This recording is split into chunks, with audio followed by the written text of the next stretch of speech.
నామానికి మహిమ కలుగును గాక. అనారోగ్యంతో ఒక నెలన్నర క్రిందట మీ దగ్గరకు వచ్చాను. పరిచర్య మీద పాలు వంచి వెళ్ళినప్పుడు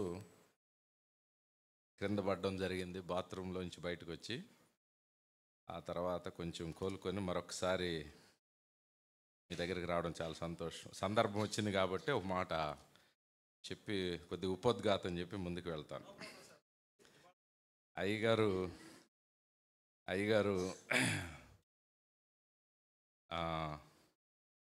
చెప్తా ఉన్నారు,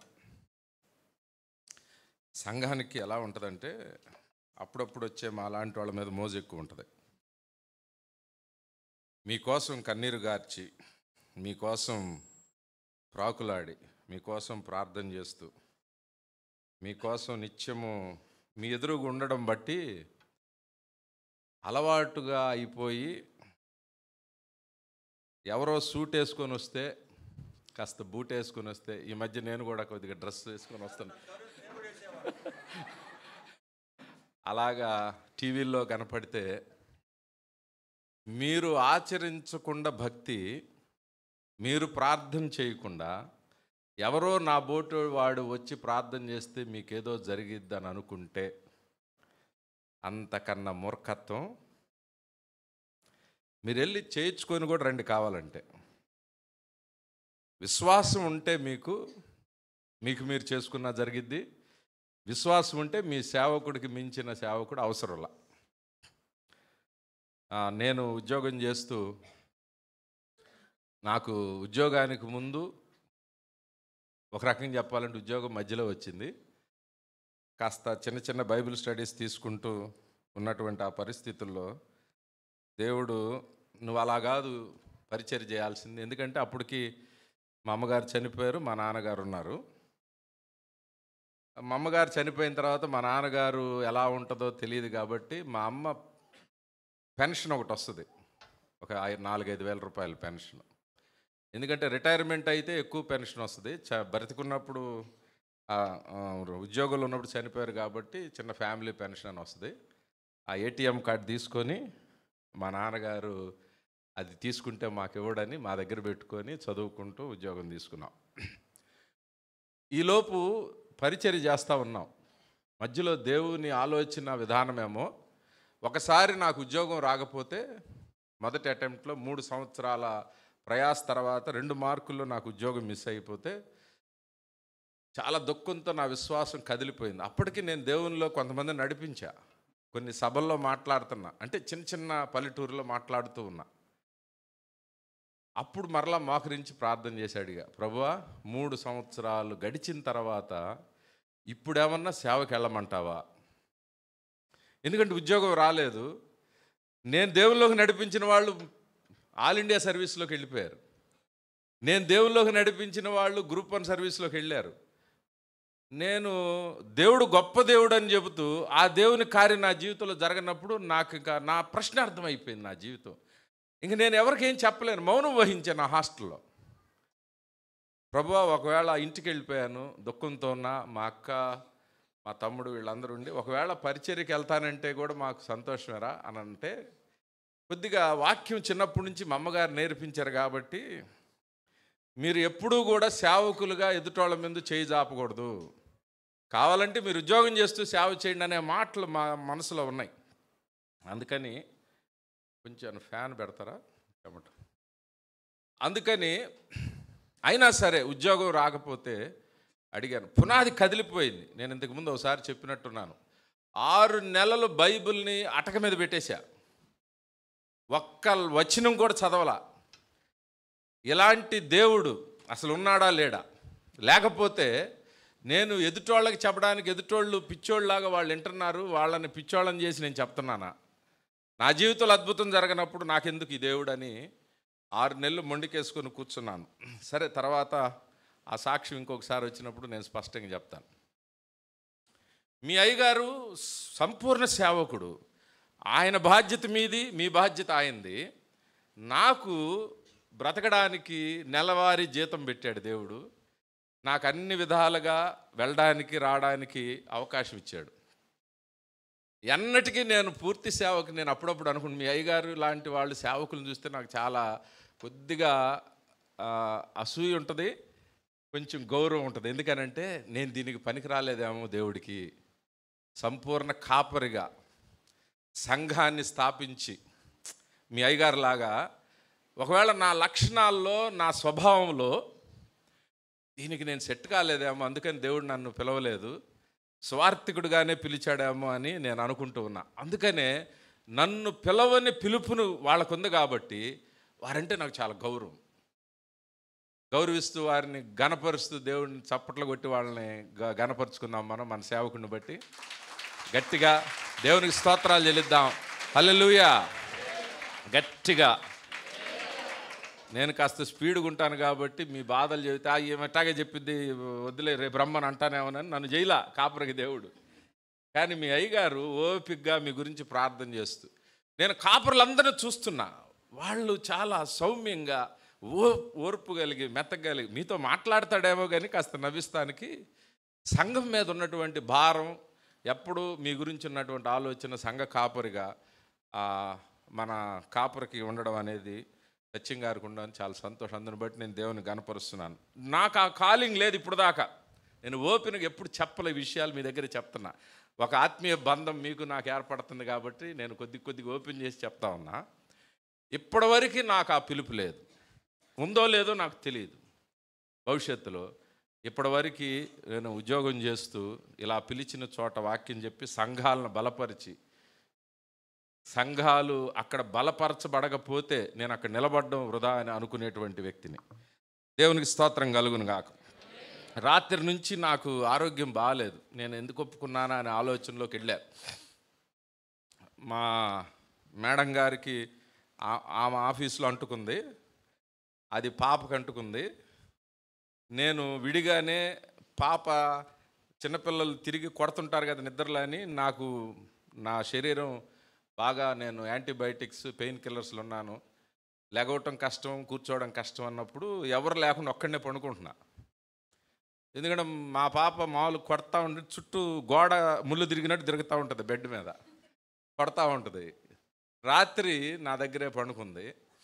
ఇంకా రాత్రి నుంచి నా పరిస్థితి కూడా కొంచెం బాగాలేదు. చిన్న మాట ధ్యానం చేస్తాను. ఈరోజు అందరం ఉన్నాం. ఎక్కువగా నేను రెఫరెన్స్లు మామూలుగానే ఇవ్వను, అయినా చిన్న మాట ధ్యానం చేసుకొని ముందుకు వెళ్దాం. పండగ ఆరంభమైంది. మరి మీ అయ్యగారిని చూస్తే అసలు అద్భుతమైన మెరిసిపోయే డ్రెస్ వేసుకుని ఉన్నారు కాబట్టి నేను కూడా ఆయనకి ఎందుకనో అనుకోకుండా ఇలా వచ్చాను కాబట్టి చిన్న మాట. పోయినసారి మనం చదువుకున్న వాక్యం గుర్తుంది ఎవరికన్నా? పోయినసారి చెప్పుకున్న వాక్యం గుర్తుందా? లోకాసువార్త 19వ అధ్యాయము. త్వరగా లోకాసువార్త 19వ అధ్యాయము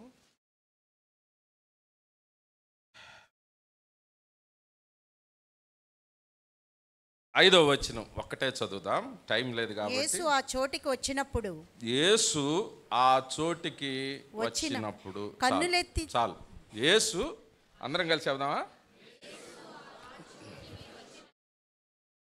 చాలాసార్లు 19వ అధ్యాయం 1 నుంచి 9 వచనాలు ధ్యానం చేశాం మీ దగ్గర. మరలా ఆ మాటనే ధ్యానం చేద్దాం. యేసు ఆ చోటికి వచ్చినప్పుడు అందరం కలిసి చెప్దామా? దాన్ని ఇంకొంచెం కుదించి యేసు ఆ చోటికి వచ్చి చెప్పాలి అందరూ.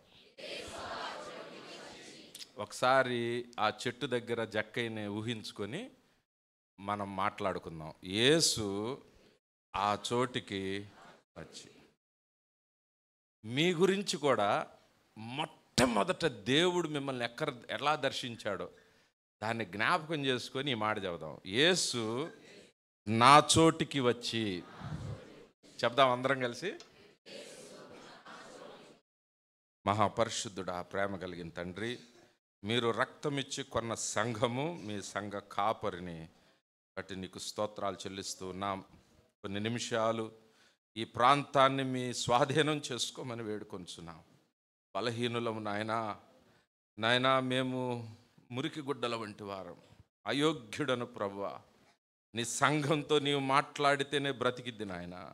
నన్ను మరుగుపరచండి, నన్ను దాచిపెట్టండి, నన్ను నలగొట్టండి, నన్ను పూర్తిగా నేలమట్టం చేయండి ప్రభువా, మీరు మాత్రమే ఇక్కడ నిలబడి మాట్లాడమని యేసు నామమున ప్రార్థించి వేడుకొంచున్నాం తండ్రి. ఆమేన్. గట్టిగా. ఇందాక సాక్ష్యాలు వింటా ఉంటే చాలా సంతోషం వచ్చింది. మెడ ఇరిగిపోయిందంటే మెడ ఉంచమని చెప్పారేమో అయ్యగారికి.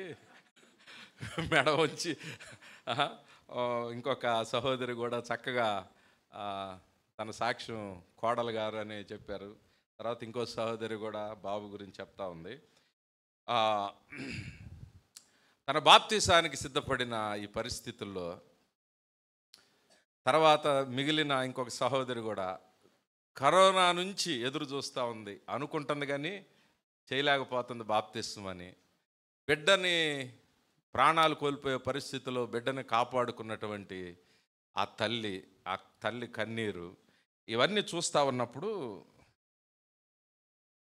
వారి జీవితాల్లో, వారి బ్రతుకులో ప్రభువు వారి దగ్గరికి వచ్చాడంట. ఆ సందర్భంలో దేవునికి స్తోత్రం కలుగునుగా. ఆయన అడుగుతూ ఉంటే మెడ,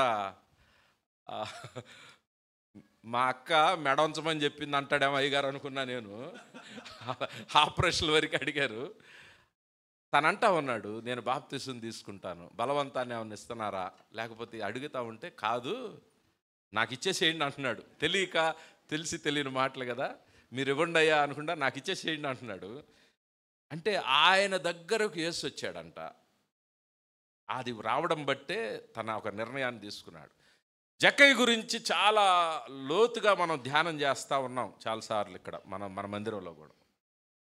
ఆయన ప్రభువు గురించిన విషయాలు తెలుసుకున్నాడు. అప్పుడు దాకా లేదు సంబంధం. మీరు వినడం వల్ల దేవునితో మీకు సంబంధం ఏర్పడదు, మీకు జ్ఞానం వచ్చేస్తూ ఉంది, వాక్యాలు వింటూ ఉన్నారు. ఆయన చూడాలి అన్న కోరిక కూడా కలిగింది. కరెక్టే, అది కూడా చూడాలనుకున్నాడు. చెట్టు ఎక్కాడు, అక్కడే నిలబడి ఉన్నాడు. మామూలుగానే ఉన్నాడు జక్కయ్య. చెట్టు మీద ఉన్నాడు. మీ ఊహలో చెట్టు మీద పెట్టండి జక్కయ్యని. జక్కయ్యలో ఏం జరగల, ఆయన జీవితంలో ఏం జరగలేదు. ఇంకా 5వ వచనంలో రాయబడిన మాట ఏంటంటే, ఒకే ఒక మాట మార్పు చేసేసింది. యేసు ఆ చోటికి వచ్చి, మళ్ళా చెబుదాం, యేసు ఆ చోటికి వచ్చి. అంతే. యేసు ప్రభువు లేనప్పుడు జక్కయ్య జీవితంలో ఏమీ లేదు. యేసు ప్రభువు లేనప్పుడు మన జీవితాల్లో ఏమి లేవు. యేసు ప్రభువు లేనప్పుడు నీ జీవితంలో, నా జీవితంలో కూడా మామూలే. నువ్వు చర్చికి రావచ్చు, పోవచ్చు, అన్నీ. కానీ ఈ పండుగ దినాలు, ఆరంభ దినాల్లో మనం ఉన్నాం. ఒక సీజన్ సెలబ్రేట్ చేస్తూ ఉన్నాం. భూమి మీదకి పరలోకము నుండి ఆ యేసు దిగి వచ్చాడంట. యోహాను సువార్త 6వ అధ్యాయంలో ఒకసారి చూద్దాం. యోహాను సువార్త 6వ అధ్యాయం. ఎక్కువ నేను రెఫరెన్స్లు ఇవ్వను కానీ చూద్దాం. 33వ వచనం. పరలోకము నుండి దిగివచ్చి లోకమునకు, చాలు, పరలోకము నుండి దిగివచ్చి. 41వ వచనం. కాబట్టి చదవండి. కాబట్టి నేను పరలోకము నుండి దిగివచ్చిన ఆహారమని ఆయన చెప్పినందున యూదులు. 42వ వచనం. ఈయన తల్లిదండ్రులను మనం ఎరుగుదుము కదా, నేను పరలోకము నుండి దిగివచ్చి ఉన్నానని ఈయన ఎలాగూ చెప్పుచున్నాడు. యేసు ప్రభు చెప్తున్నాడంట వాళ్ళతోటి. ఆయన బోధలో యేసు ప్రభు పుట్టిన తర్వాత ఆ 3.5 సంవత్సరాల పరిచర్యలు ఏం చెప్తున్నాడు, మాటికి ఏం చెప్తున్నాడంటే, నేను పరలోకము నుండి దిగి వచ్చాను. 1వ కొరింథీ 15:47. 1వ కొరింథీ 15:47.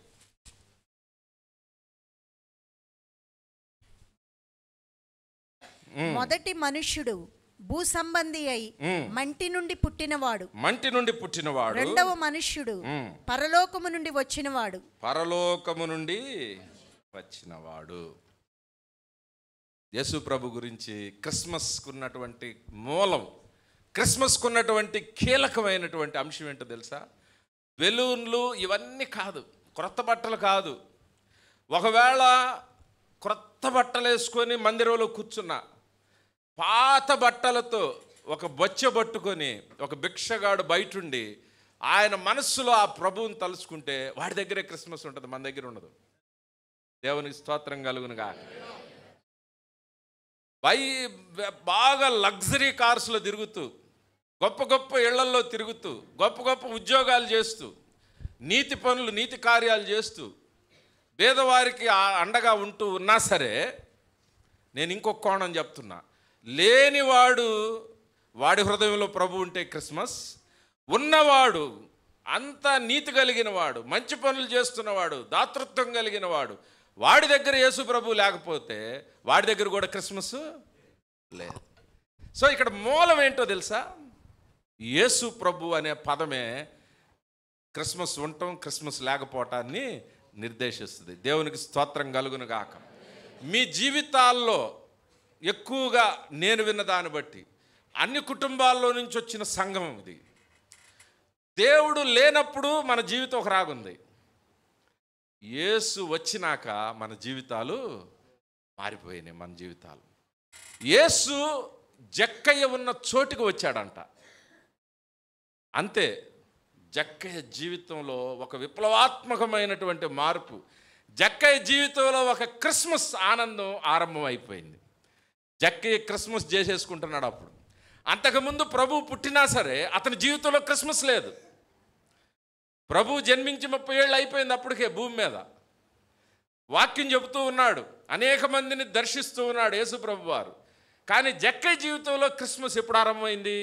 ఆ చెట్టు దగ్గరికి యేసు ప్రభు వచ్చిన ఆ క్షణాన్న జక్కయ్యకి నిజమైనటువంటి ఆ క్రిస్మస్ ఆరంభమైంది. 2000 సంవత్సరాల క్రితం యేసు ప్రభు పుట్టాడు, భూమి మీదకి వచ్చాడు.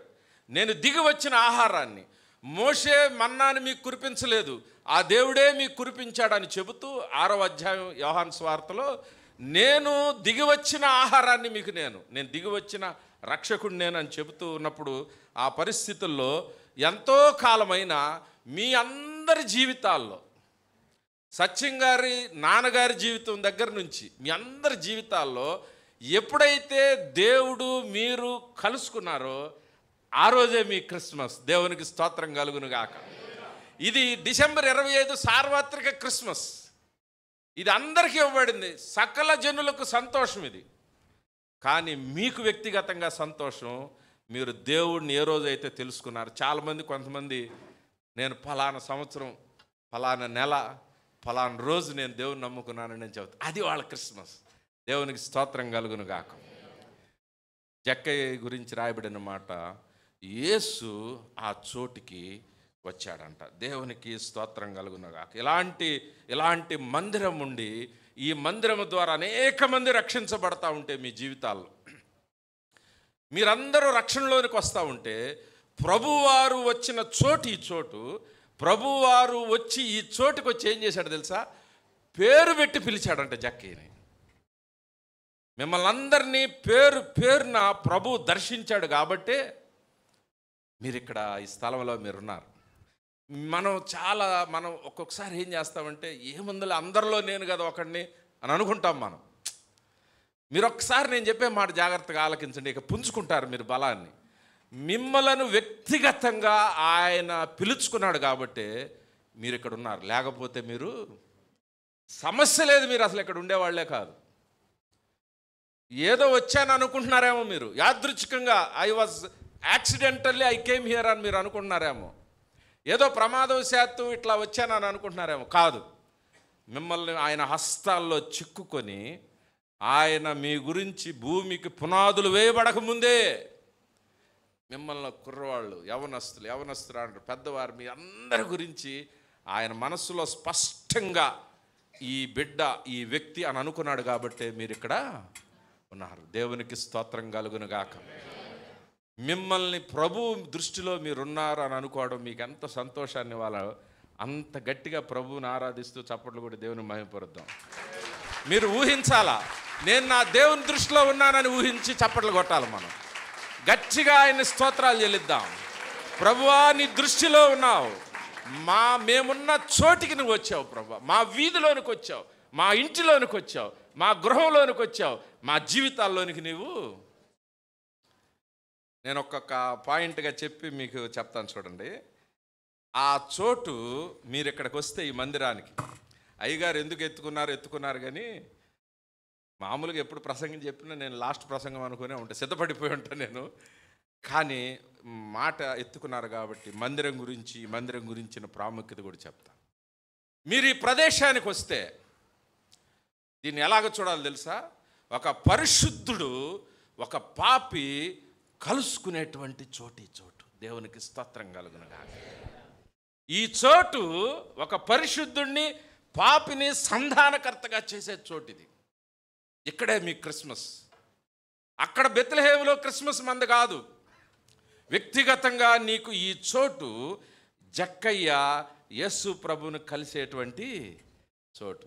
ఈరోజు నువ్వు చెట్టు ఎక్కాల్సిన అవసరంలా, ఈరోజు నువ్వు వీధుల్లోకి వెళ్ళాల్సిన అవసరంలా. మనకి ఇవ్వబడిన చోటు ప్రార్థనా స్థలాలు. ఒకవేళ నీవు దేవుణ్ణి తెలుసుకోకుండా ఉన్నప్పుడు వీధిలో కరపత్రిక నీ దగ్గరకు రావచ్చాము. చివరిగా అంతిమంగా నువ్వు వచ్చేది ఈ మందిరానికే. ఎవరి ద్వారా? ఒక తల్లి ద్వారా పక్కింట్లో దేవునిలోకి నడిపించబడవచ్చు. ఒక యవనస్తుడు తన స్నేహితుడిని ఇక్కడికి తీసుకురావచ్చు. ఏది ఏమైనా చివరికి మీరు ఇక్కడికి వచ్చినాక మీ సేవకుడి ద్వారా మీరు సరైన బోధన పొందిన తర్వాత పాపి పరిశుద్ధుడు సంధానమయ్యేటువంటి చోటు ఈ చోటు. దేవునికి స్తోత్రం కలుగునుగాక. జక్కయ్య ప్రభువారు కలిసినటువంటి ఆ చోటు. అందుకనే ఒకవేళ ఆ పదం రాశారేమో నాకు అనిపించింది. యేసు ఆ చోటికి వచ్చాడంట. ఆ చోట్లో ఉన్న గొప్పతనం ఏంటి తెలుసా? ఆ చోటికి వచ్చి పేరు పెట్టి పిలిచేటువంటి చోటు ఆ చోటు. జక్కయ్యని ఎలా పిలిచాడు? జక్కయ్య తెలుసా? జక్కయ్య ఇంతకుముందు జక్కయ్యకి తెలుసా పిలుస్తాడని? మీకు తెలియకపోవచ్చు మీరు రక్షణలోనికి వస్తారని, మీకు తెలియకపోవచ్చు మీరు ప్రార్థనకు వస్తారని.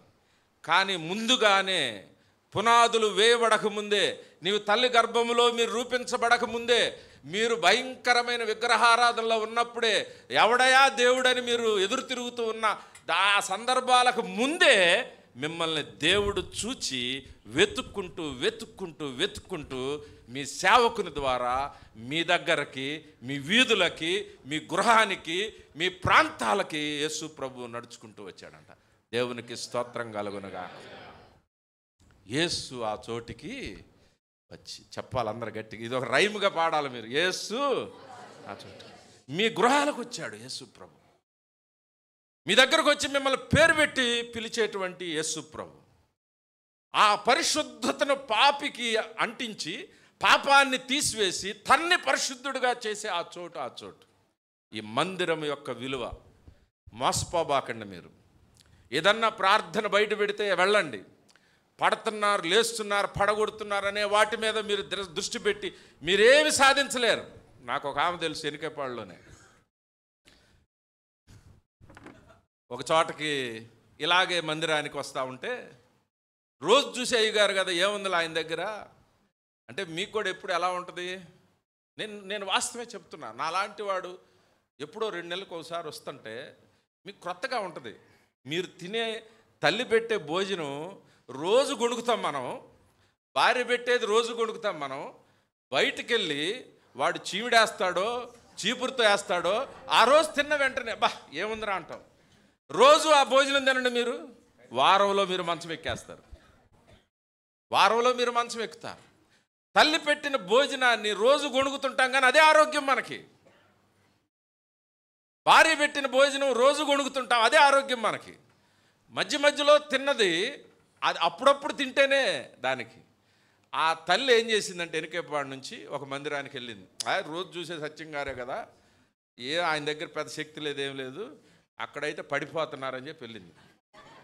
వెళ్ళిపోయి అప్పు చేసి 25,000 రూపాయలు.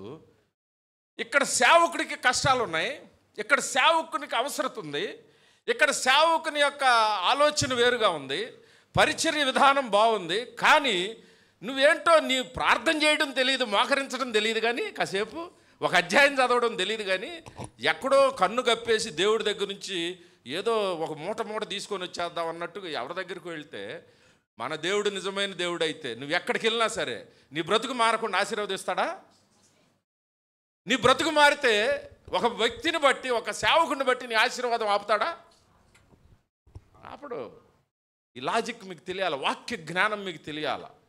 ప్రతి దినము దేవా నాకు ఇచ్చిన మందిరాన్ని బట్టి నీకు స్తోత్రాలు, ప్రతి దినము నా సేవకుని బట్టి ఆ కుటుంబాన్ని బట్టి నీకు స్తోత్రాలు ప్రభువా. వారిని మీరు బలపరచండి, వారి చుట్టూ మీరు కంచి వేయండి అని ప్రార్థన చేయాలి. మీరు యేసు ఆ చోటికి వచ్చాడు. ఆ చోటును వదిలేసి వెళ్ళింది ఆమె. 25,000 గొప్పతనం కోసం అప్పు తీసుకొని ఇంట్రెస్ట్కి తీసుకొని కట్టేసింది. వెంటనే మైకి పెట్టారు. పెడితే నా జీవితంలో అద్భుతం జరిగింది, అందుకనే నేను డబ్బులు ఇచ్చేసానని వాళ్ళు కూడా రెడీగా ఉంటారు. ఒక మార్కెటింగ్, ఒక వ్యాపారం ఎలాగుందో ప్రభు పరిచర్యలు కూడా అలాగే వస్తున్నటువంటి దినాలు. చాలా జాగ్రత్తగా ఉండాలి మీరు. మనం ఎక్కడైతే మేలు పొందుతున్నామో అక్కడికే అంటు కట్టబడి ఉండాలి మనం. ఆమె చెప్పేస్తుంది, టీవీలో వస్తుంది, టీవీలో చూస్తూ ఉన్నాం.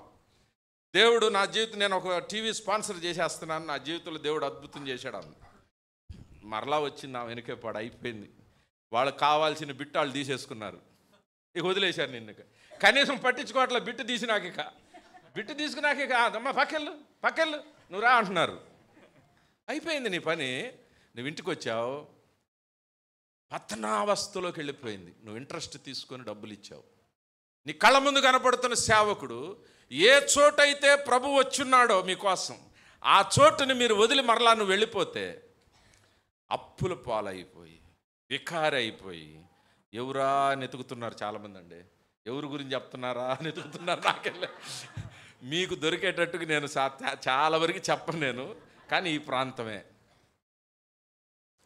ఆమె అయిపోయినాక మరలా సేవకుడి దగ్గర అంతా అయిపోయి చితికిపోయి, మనం అంటావే ఏమనంటాం, మనం సామెత కుక్కలు చించినా మొత్తం అయిపోయి మొత్తం పతనం అయిపోయినా మళ్ళీ అదే సేవకుడి దగ్గరికి వచ్చింది.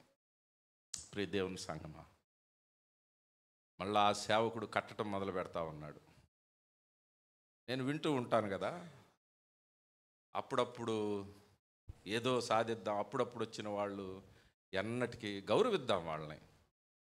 మనం కావాల్సిన వాక్యాన్ని తీసుకుందాం. కానీ అందమైన వ్యక్తులు వచ్చారని భార్యలు మారుస్తూ కూర్చోలేం, డబ్బున్న వారు వచ్చారని భర్తలు మారుస్తూ దేవుడు ఎవరిని నిర్ణయిస్తే అక్కడ ఆగిపోవాలి మనం. దేవునికి స్తోత్రం కలుగునుగా.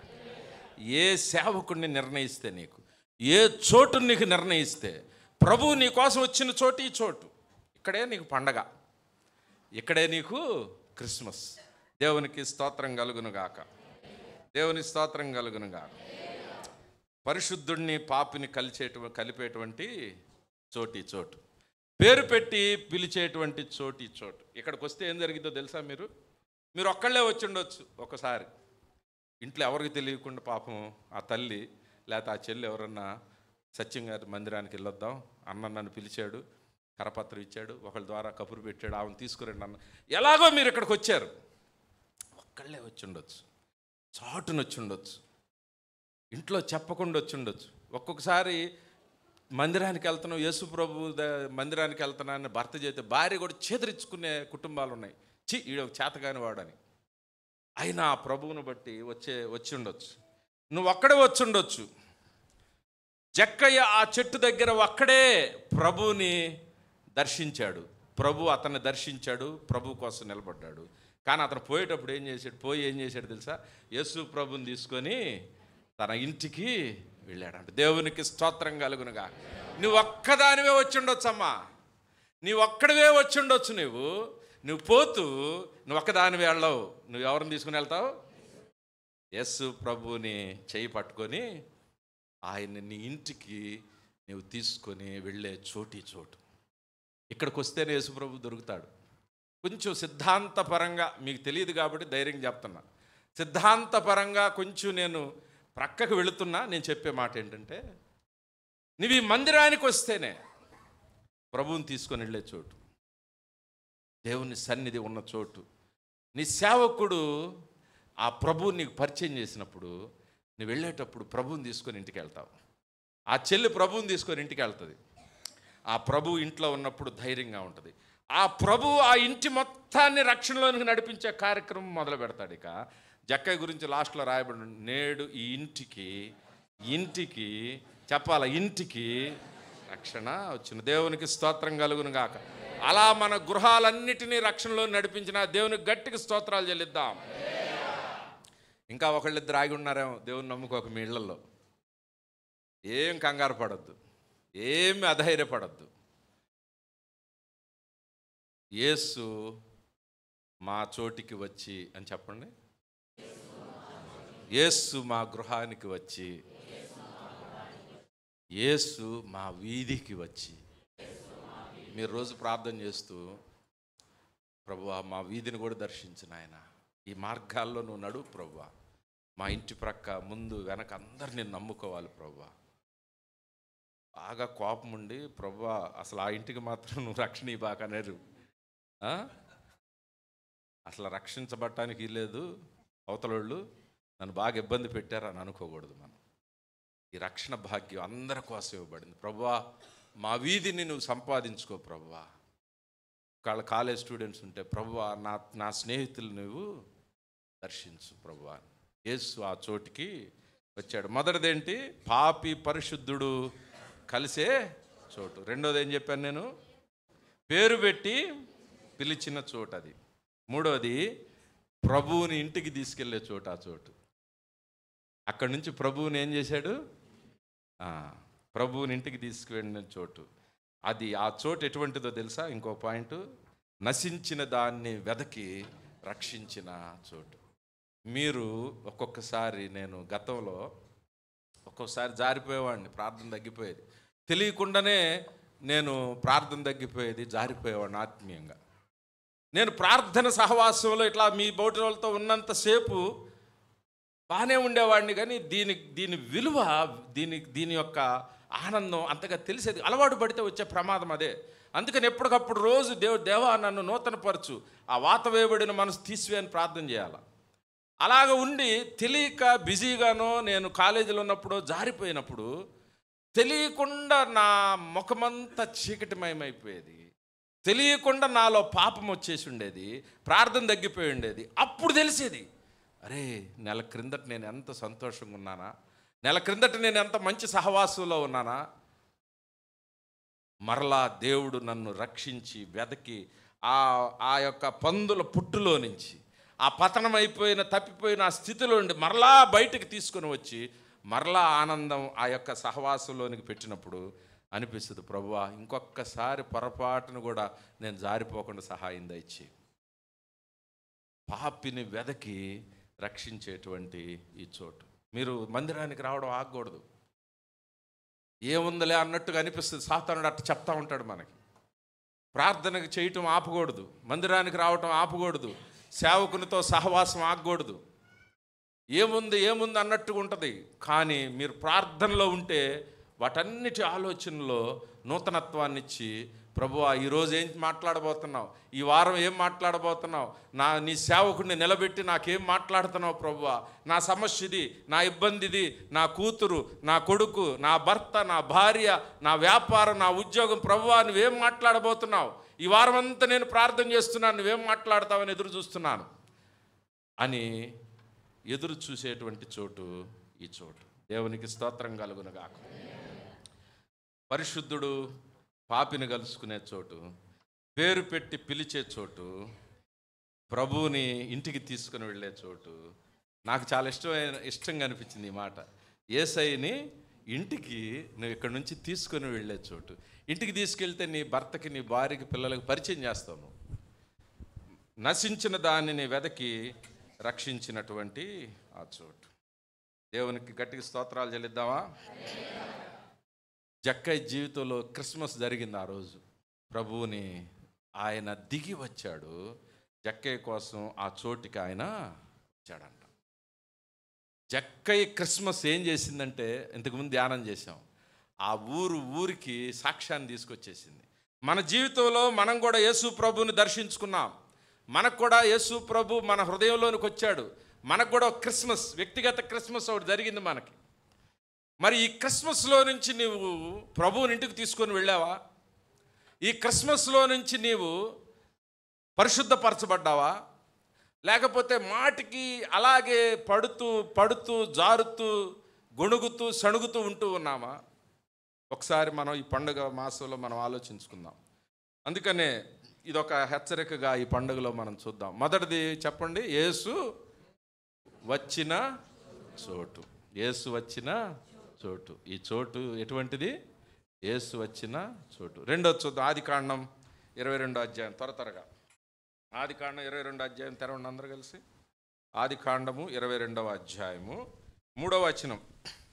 తెల్లవారిన అబ్రహాము లేచి తన గాడిదకు గంత కట్టి తన పనివారిలో ఇద్దరిని తన కుమారుడగు ఇస్సాకును వెంట పెట్టుకొని దహన బలి కొరకు కట్టెలు చీల్చి లేచి. ఈ సందర్భం ఏంటి మనకు అర్థమైపోయింది. యేసు దేవుడు అబ్రహాముతో చెప్పాడు, అబ్రహాము నీకు ఇష్టంగా ఉన్నటువంటి ఒకే కుమారుడు ఉన్నాడు, అతను బలివ్వాలి, నా కోసం నీవు బలివ్వాలని చెప్పిన సందర్భం. చదవండి అమ్మా. లేచి దేవుడు తనతో చెప్పిన చోటికి వెళ్ళాను. ఎక్కడ పడితే అక్కడికి బలి కూడా ఇవ్వడానికి లేదంట. ఎక్కడ చెప్పాడు? అక్కడ రాయబడిన మాట, దేవుడు ఒక చోటు చెప్పాడంట. అటు ఇటు మీరు ఎట్టబడితే అట్ట తిరగడానికి లేదు. ఒకసారి ఇక్కడ బాప్తీసం తీసుకున్న తర్వాత, ఒకసారి దేవునితో ఒక సంబంధం ఏర్పాటు అయిన తర్వాత, ఒకసారి నీకు ఒక సేవకుడిని ప్రభువు నిర్దేశించిన తర్వాత ఎక్కడ పడితే అక్కడ ఉండడానికి వీల్లేదు. నీకు నచ్చపోవచ్చు, నీ కులం కాకపోవచ్చు, నీ వీధి కాకపోవచ్చు, నీ చుట్టం కాకపోవచ్చు, దేవుడు చెప్పిన చోటుకి నీవు వెళ్ళి నీ బలిని అర్పించాలి. 9వ వచనం.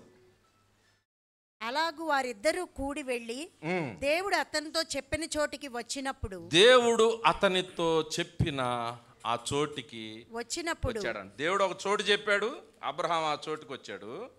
ఆ చోటుకి వచ్చి బలి ఇవ్వడానికి అక్కడ నిలబడ్డాడు. చాలమ్మా, థ్యాంక్ యూ.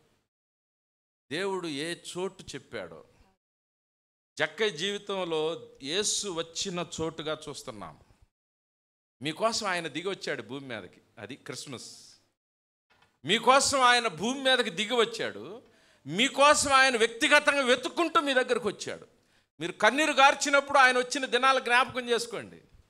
మీరు ఒంటరిగా ఓడిపోతున్నట్టుగా, మీరు ఒంటరిగా కూర్చున్నప్పుడు, తిరుగుతున్నప్పుడు, వీధుల్లో ఒక అనామకురాలుగా మనం తిరుగుతున్నప్పుడు ఆ ప్రభువు దర్శించి దేవుని సేవకుడి ద్వారానో, వాక్యం ద్వారానో, కరపత్రం ద్వారా మీ దగ్గరకు వచ్చినది జ్ఞాపకం చేసుకుందాం.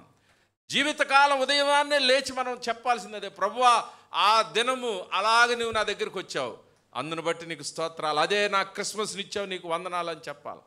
రెండోది, నీకు ఇష్టమైనవి తెగించే ఒక స్థలం ఉంది.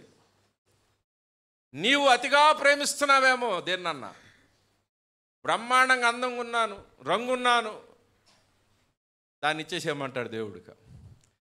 నాకు ఆస్తుందని గర్వపడుతున్నావేమో, లేకపోతే దేవుని కన్నా ఎక్కువగా దేన్ని ప్రేమిస్తున్నావో నువ్వు, దేవుణ్ణే ప్రక్కన పెట్టే కొన్ని అంశాలు మీ జీవితాల్లో ఉంటే, దేవుడు చెప్పిన ఆ చోటుకే నువ్వు వెళ్ళి అక్కడ నీవు బలిగా, అబ్రహాం గురించి రాయబడిన మాట, దేవుడు చెప్పిన చోటికి వచ్చి కట్టెలు పేర్చి మొత్తం సరిచేసి పెట్టేశాడంట. ఇస్సాకుని కొడుకుని, ఒక్కడే ఒక కొడుకు, 25 సంవత్సరాలు ఎదురు చూసి భార్యకి చెప్పకుండా, భార్యకి తెలియకుండా ప్రభు అడిగితే ఆయన అక్కడ ఆ యొక్క ప్రదేశంలో పరుండబెట్టి బలివ్వడానికి సిద్ధపడ్డాడు. ప్రియ దేవుని సంగమా, నేను ఇందాక చెప్పిన ఉదాహరణలా కాదు మీరు చేయాల్సింది. దేవుడు చెప్పిన చోటుకే ఆ చోటు ఎలా ఉంటుందో తెలుసా? దానికి కూడా నేను చెప్తాను చూడండి. బలిపీఠము కట్టబడిన చోటు, ఆ చోటు.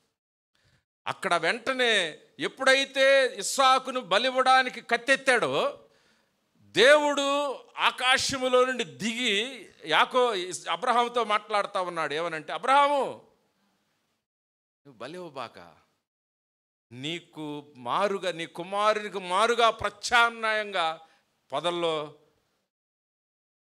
ఆ జంతువు ఉన్నది బలివ్వడానికి. ఈ చోటు ఎలాంటి చోటు అంటే, మన శిక్షను తప్పించి మనకు ప్రత్యామ్నాయంగా మరొక బలి పశువు ఉండేటువంటి చోటు ఈ చోటు.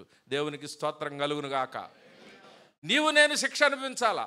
నా గురించి కనుక వేస్తే స్క్రీను, మనం చేసిన వ్యవహారాలు చేస్తే అసలు తట్టుకోలేం.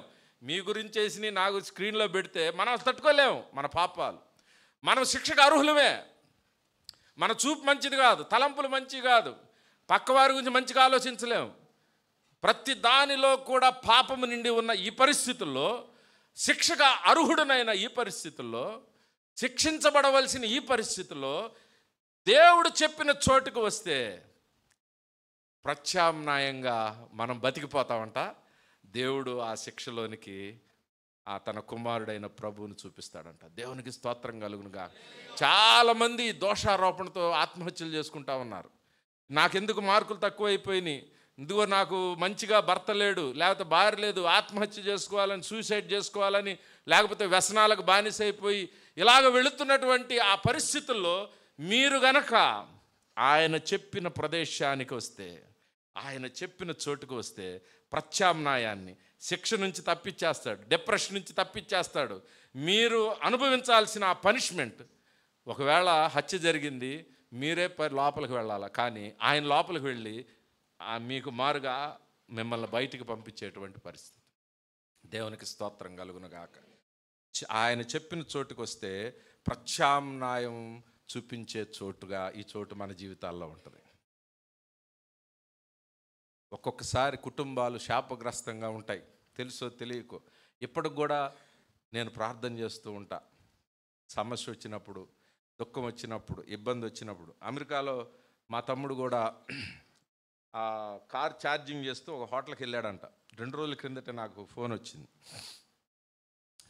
ఆ టెస్లాన్ కారు వాడుతూ ఉన్నప్పుడు ఆ హోటల్స్లో ఇచ్చారు. బాగా మంచు ప్రదేశము, గచ్చు నేల, పల్సటి మంచు పడింది. ఆ కార్ ఛార్జింగ్ పెట్టి అటు నడుస్తూ నడుస్తూ కాలు జారి కింద పడ్డాడు. తల తగిలింది, నడుం పడింది. ఒక 5 నిమిషాలు తనకు అర్థం కాల. ఇవన్నీ విన్నప్పుడు నా డ్రైవర్ కూడా 1.5 నెలల కిందట తను కూడా రాత్రిపూట మేము హెచ్చరిస్తూ ఉన్నా. రాత్రి వెళుతూ వెళుతూ ఒక కుక్క అడ్డొచ్చేసింది, ఆ మోకాళ్ళ మీద పడ్డాడు. వెంటనే ఆపరేషన్ స్క్రూలకు వెళ్ళిపోయాను. ఇలాంటి జరిగినప్పుడు నేను అబ్జర్వ్ చేస్తూ ఉంటా, ప్రభువా ఒకవేళ దుష్టుడు మా ప్రార్థన చాలక మా మీద దాడి చేస్తున్నాడా, లేక ఎక్కడైనా నా తల్లిదండ్రులు, నేను చేసిన పాపమా, నా తల్లిదండ్రులు చేసిన పాపమా, ఆ పైన ఎక్కడ ఏ క్షుద్ర పూజలు చేశారో, ఎవరిని బలి ఇచ్చారో ఏంటో ఆ తెలియనటువంటి ఆ యొక్క నాగరికత తెలియనటువంటి పూర్వీకులు ఎవరున్నారో, ఎక్కడ చేశారో ఆ శాపం ఒకవేళ మా కుటుంబం మీదకి వస్తుందేమో. ప్రభువా ఆ ప్రత్యామ్నాయంగా ఈ శాపాన్ని నీవు సిలువ మీద భరించావు, నన్ను విడుదల చేయి, నా మీద నుండి ఈ శాపం తప్పించు. మేము శిక్షార్హులమే, కానీ ప్రత్యామ్నాయం చూపించావు దేవా, ఇదిగో ఆ శాపాన్ని కొట్టివేయి అని అనేక సందర్భాల్లో ప్రార్థన, ఇప్పుడు కూడా ప్రార్థన చేస్తా. ప్రభువా నా పితరులు చేసిన పాపాలు క్షమించు. అభివృద్ధికి ఆర్థికంగా ఇబ్బంది వస్తున్నప్పుడు, ఇంకేదన్నా ఇంట్లో మనస్మర్థలు వస్తున్నప్పుడు, ఇంకేదన్నా వ్యాపారాల్లో ఇబ్బందులు వస్తున్నప్పుడు, ఎక్కడైనా దోషం ఉందేమో, ఆ దోషానికి ప్రత్యామ్నాయంగా నీవు బలైపోయావు కదా ప్రభువా, నన్ను విడుదల దయచేయని మనం ప్రార్థన చేసుకో.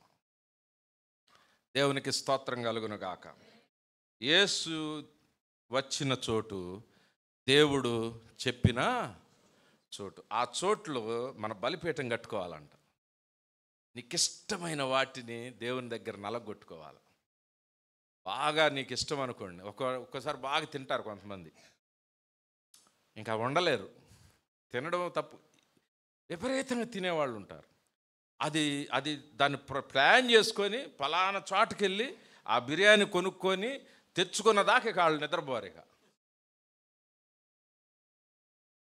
ఎప్పుడన్నా ఒకసారి కాదు నేను అనేది, ఆ సిమ్టమ్స్ కనపడుతున్నప్పుడు, ఒకవేళ ఆ యొక్క ఆకలి లేకపోతే ఆ ఆశ తిండి మీద ఉంటే, ప్రభువా ఈ బలిపీఠం మీద నేను దాన్ని, ఈ చోటుకు వస్తున్నాను, ఇక్కడ కట్టబడిన బలిపీఠం మీద నేను దాన్ని బలిస్తున్నాను ప్రభువా.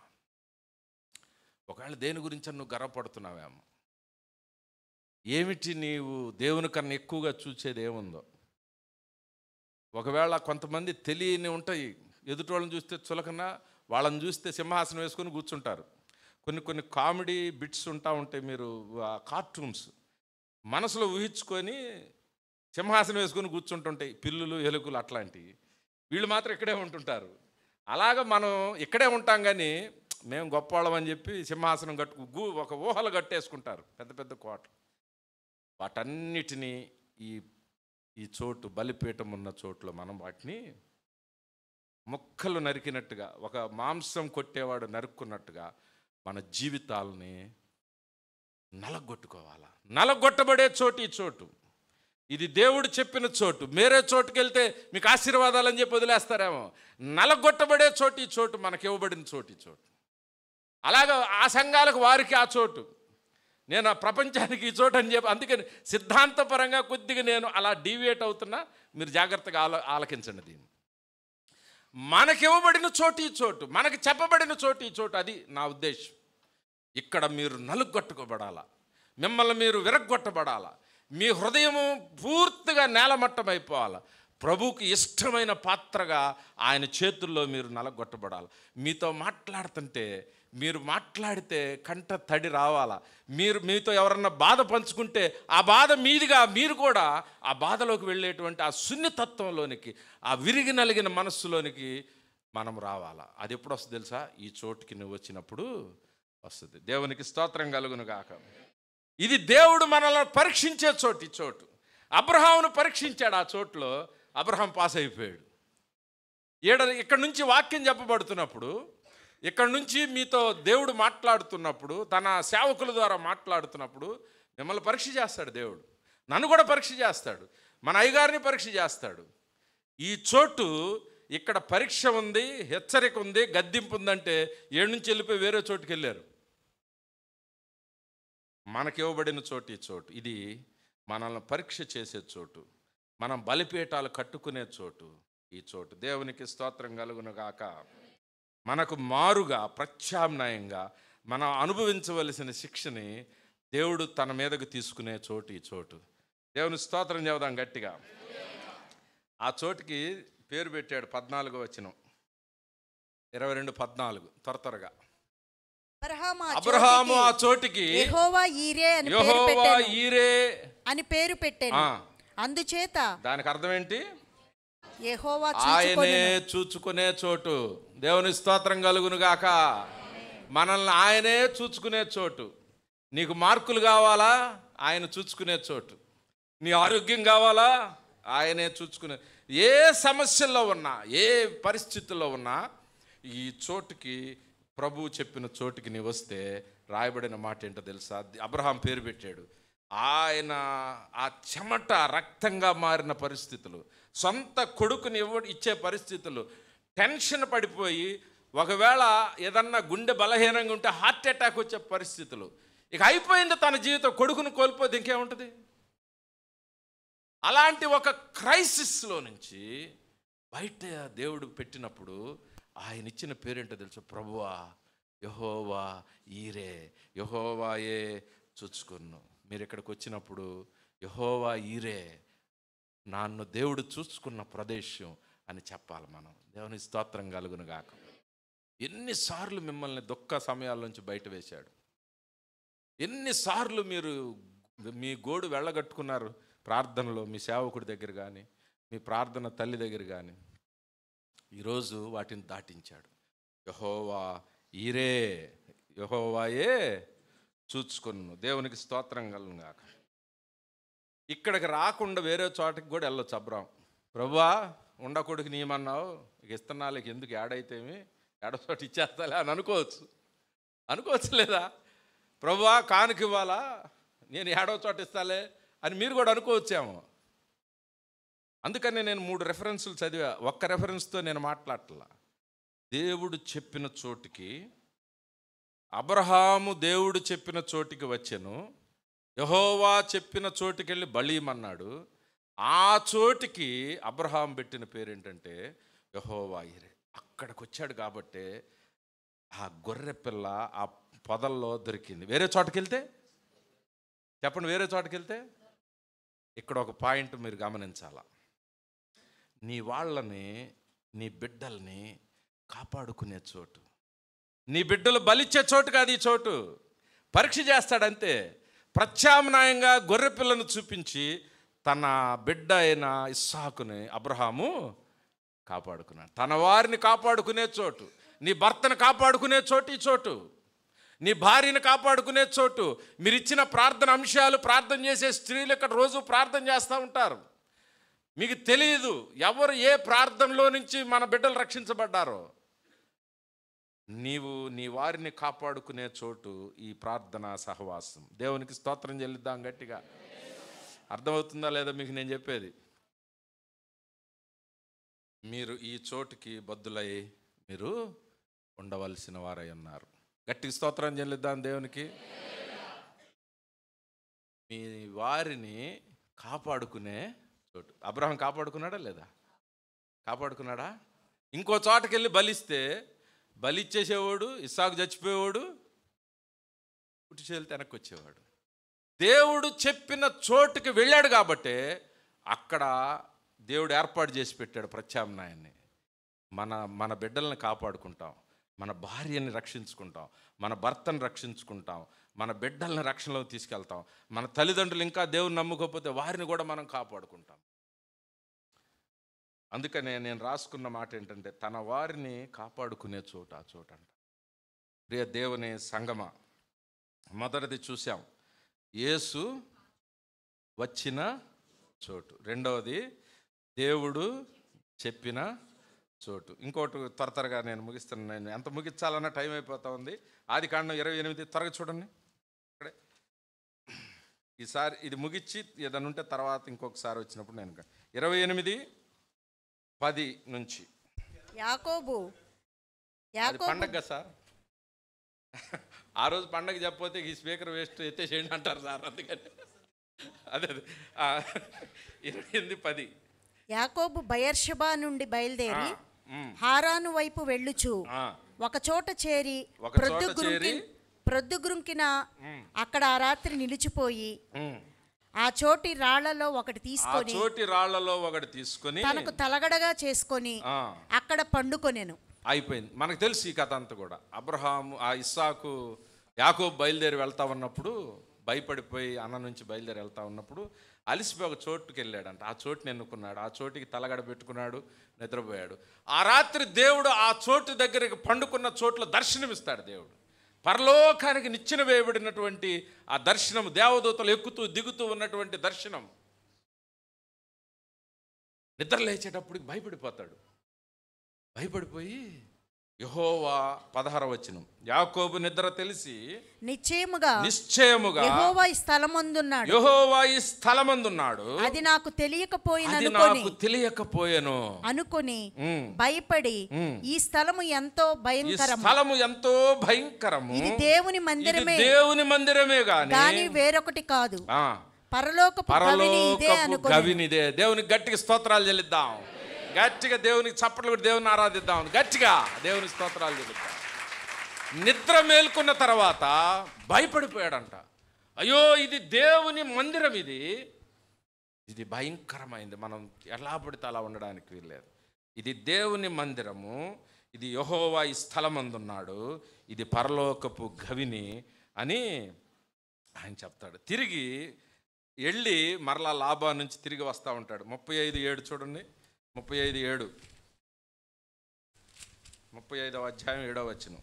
అతడు తన సహోదరుని ఎదుటి నుండి పారిపోయినప్పుడు దేవుడు అక్కడ అతనికి ప్రత్యక్షమైన గనుక అక్కడ బలిపీఠమును కట్టి, అంటే తిరిగి వెళుతూ ముందు ప్రయాణంలో ఆ స్థలంలో దర్శనం వచ్చింది. వెళ్ళి మరలా తిరిగి వస్తున్నప్పుడు తన అన్న నుండి పారిపోయి వస్తున్నప్పుడు ఏ స్థలంలో ఉన్నాడు ఆ స్థలం గురించి చెప్తా ఉన్నాడు. బలిపీఠమును కట్టి, అక్కడ బలిపీఠము కట్టి ఆ చోటికి ఎల్ బేతేల్ అని పేరు పెట్టిరి. ఎల్ బేతేల్ అని పేరు పెట్టెను. మొదటి చోటు మనం చూసాం, యేసు దేవుడు వచ్చిన చోటు. రెండవ చోటు చూసాం, దేవుడు చెప్పిన చోటు. ఇది దేవుడు ఉన్న చోటు. యెహోవా ఈ స్థలమందు ఉన్నాడు అన్నాడు. ఏమన్నాడు యాకోబు?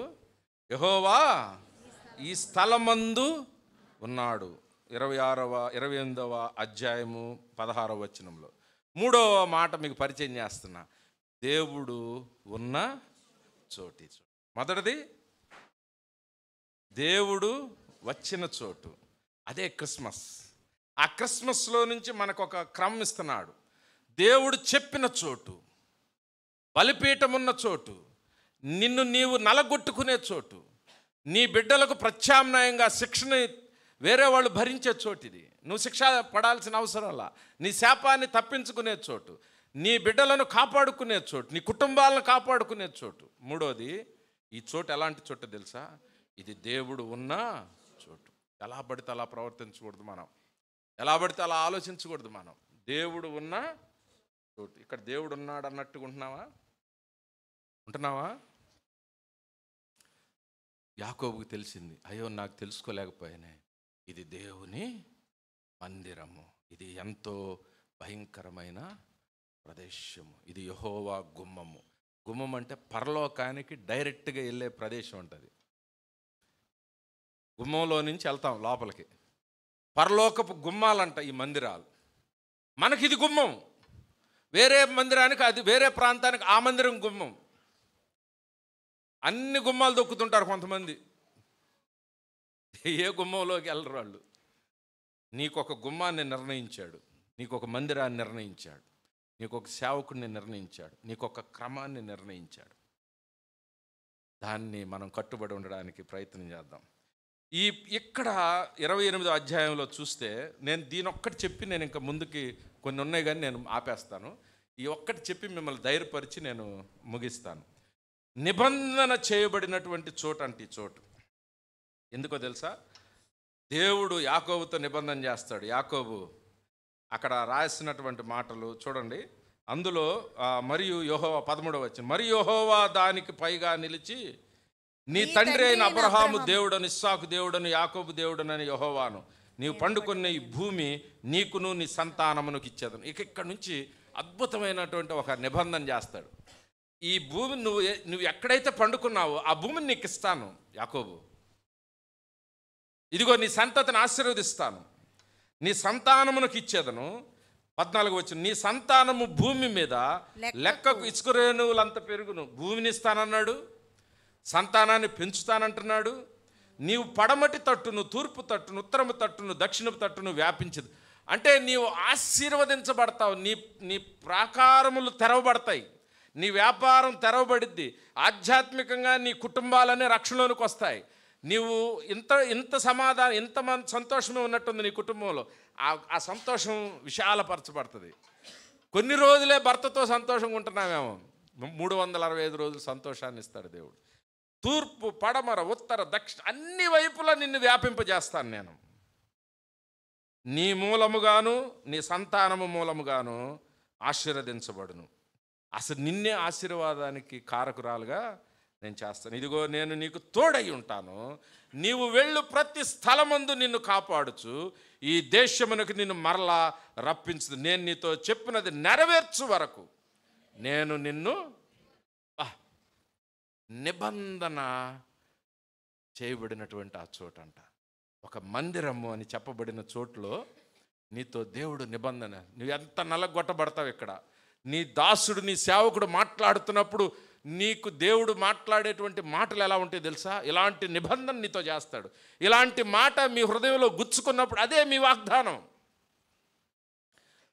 నిన్ను నేను ఆశీర్వదించేదాకా నీకు నేను తోడుగా ఉంటా, నిన్ను నేను విడిచిపెట్టను అని చెప్తా ఉన్నాడు. ఆ ఒక్క మాట చదువుదాం అందరం కలిసి.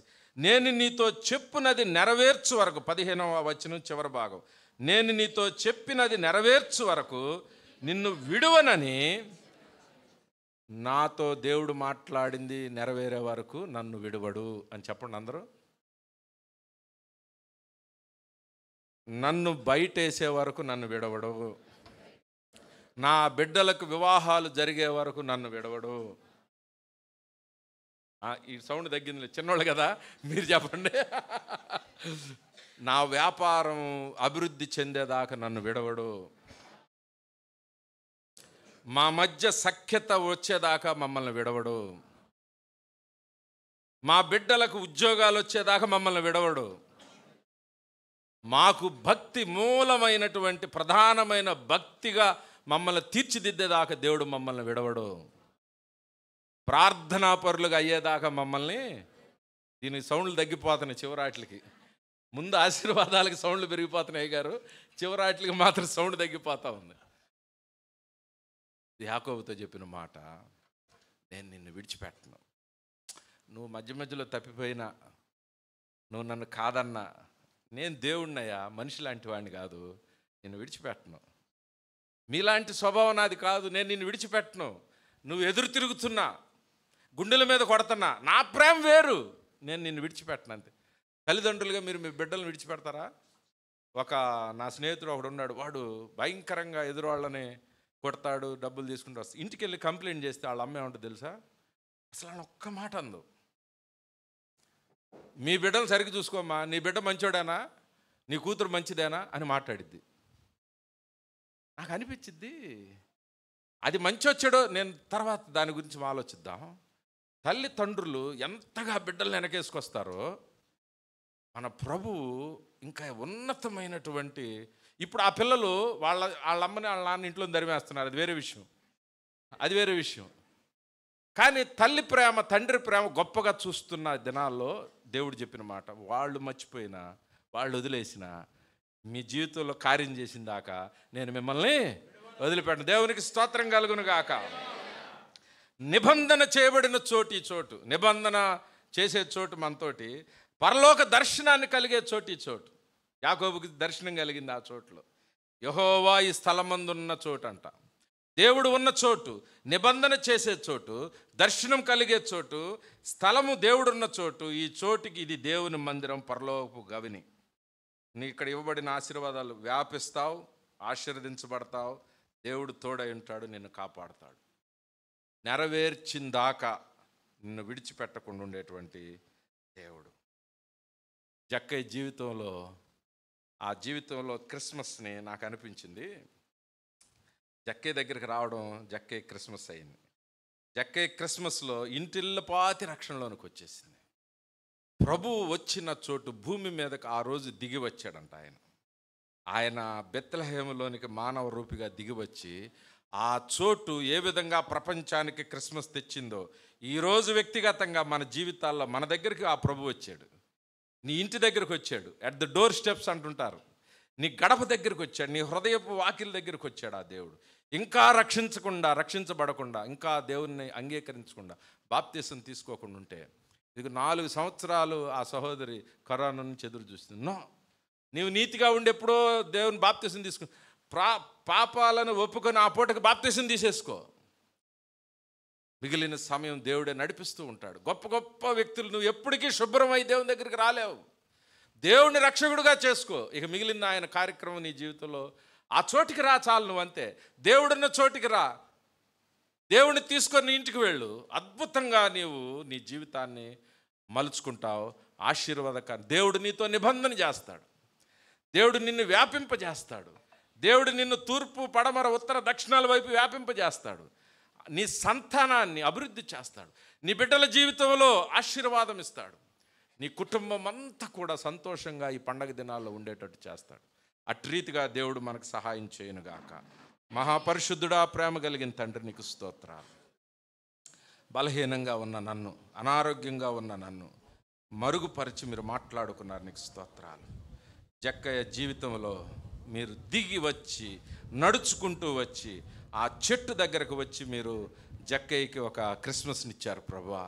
అయా, ఇదిగో ఇక్కడ చేరిన మా కుటుంబాల్లో నాతో కలిసి ఇక్కడ చేరిన కుటుంబాలందరి దగ్గరికి మీరు వచ్చారు, మీరే దిగి వచ్చారు, మీరే నడుచుకుంటూ వచ్చారు, మీరే మా వీధిలోనికి వచ్చారు, మా వీధిలోకి సువార్తను తెచ్చావు, మా కుటుంబాలకు రక్షణ ఇచ్చావు ప్రభువా.